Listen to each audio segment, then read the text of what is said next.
นี่หูหูกองกอยรู้จักบ่ครับ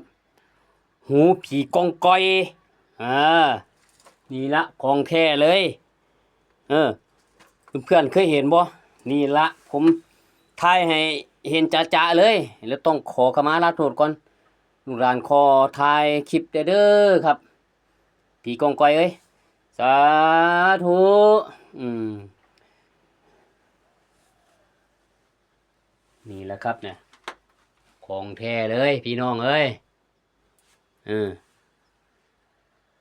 จังสี่เลยคนบ่มีบุญน่ะบ่ได้เห็นดอกครับบ่เชื่อก็อย่าลบหลู่นี่ของแท้เลยครับอยู่เนี่ยอืมนี่แหล้วครับเนี่ยอืมของแท้เลยครับบ่ได้ตัวบ่ได้หยังสำหรับคนบ่มีบุญนี่สิบ่ได้เห็นบ่มีวาสนาได้เห็นเลยครับเนี่ยผีกองกอยเป็นตัวยังไง